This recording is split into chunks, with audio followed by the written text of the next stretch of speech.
Have you ever found yourself staring at a huge, important deadline and then suddenly decided it was the perfect time to alphabetize your spice rack? Yeah, we've all been there. But what is actually going on in our heads when we do this? Well, today we're going to take a tour inside the mind of a master procrastinator to figure it all out. So our story starts, as so many do, in college. The guy who came up with this whole framework, Tim Urban, was a government major. And if you're a government major, that means one thing: you have to write a lot of papers.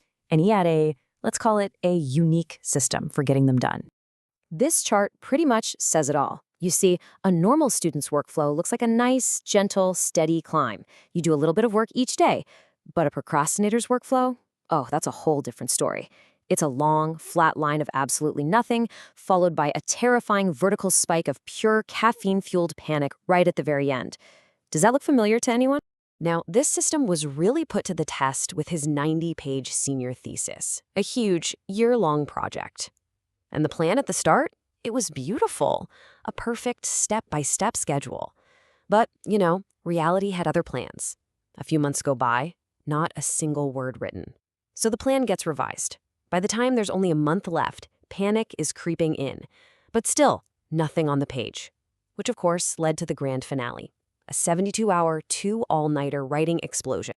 So what was the glorious result of this epic last-minute battle? A masterpiece? The greatest thesis the university had ever seen? Nope. It was, and I quote, a very, very bad thesis. And that's the thing, right? This system doesn't create quality. It just barely creates complete.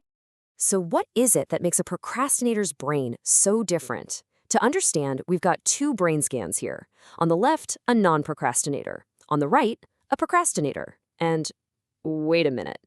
They look exactly the same. But trust me, there's one tiny but absolutely crucial difference inside. Say, both brains have a rational decision maker at the helm. This is the part of you that gets it. It sees the big picture, it understands the future, and it says very sensible things like, okay, we have a deadline coming up, it's probably a good idea to get started.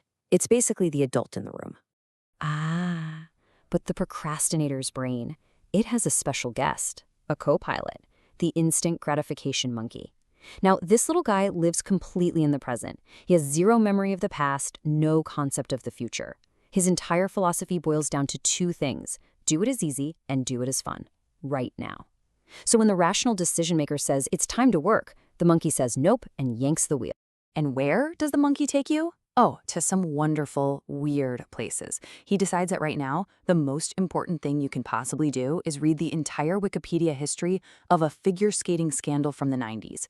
Or, maybe something new and exciting has magically appeared in the refrigerator in the last 10 minutes. Or, my personal favorite, you start a YouTube spiral about a brilliant physicist that somehow, hours later, ends with you watching videos about Justin Bieber's mom. Productive work? Not a chance. This strange land the monkey drags us to, this place where we're doing fun things when we absolutely should be working, it has a name. It's called the dark playground. And here's why that name is so perfect. The dark playground isn't actually fun. Not really, because all that leisure time is completely unearned. So instead of feeling relaxed, you're filled with this awful cocktail of guilt, dread about the thing you're avoiding, anxiety, and a whole lot of self-hatred. It's truly the worst of both worlds. So this brings us to the biggest puzzle of all. If this crazy little monkey is always hijacking the controls and driving us into the dark playground, how does a procrastinator ever get anything important done? What could possibly stop this cycle? Well, it turns out there is one creature in this whole system that can change everything. Let me introduce you to the procrastinator's messy, loud, but very effective guardian angel. Meet the panic monster. Most of the time, he's just sleeping. But he wakes up, and he wakes up screaming whenever a deadline gets way too close, or there's a serious risk of public embarrassment, or some other career disaster. And here's the most important part. The panic monster is the only thing the instant gratification monkey is absolutely terrified of. And this sets off a very predictable chain reaction. The deadline gets dangerously close. The panic monster suddenly wakes up, losing his mind. The monkey sees him, screeches in terror, and bolts for the nearest tree. And just like that, the steering wheel is free. The rational decision maker can finally grab it and get to work. It's chaotic, it's stressful, but for things that have a hard deadline, it somehow works. But this is where our story takes a much more serious turn. Because it turns out there are two kinds of procrastination. The kind we've been talking about, the kind with deadlines, is contained. The panic monster will always show up eventually to save the day. But what happens when there are no deadlines? This, right here, is the real danger zone. Think about some of the most important things in life: starting that business you've always dreamed of, taking care of your health, working on a relationship, or even just making time to see your family. For these big, important things, there's often no deadline, which means the panic monster never wakes up, and the monkey can just stay in charge forever.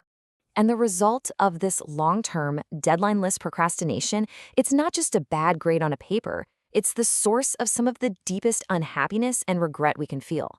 It's not about failing to achieve your dream. It's about never even starting. It's that awful feeling of being a spectator in your own life, just watching the years go by. And this leads to a pretty sneaky truth. Non-procrastinators don't really exist. Sure, some people are great with deadlines at work, but everyone has an instant gratification monkey.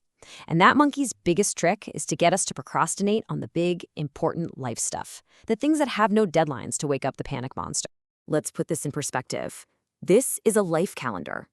Every single box here represents 1 week of a 90-year life. It's not as many boxes as you might think, is it? We've already used up a bunch of them. It's a pretty stark visual, a real reminder that our time isn't infinite.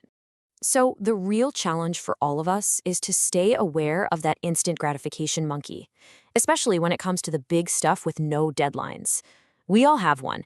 When you look at that calendar and you see all those weeks, you have to ask yourself, what am I really procrastinating on? What's the important thing that I need to start today?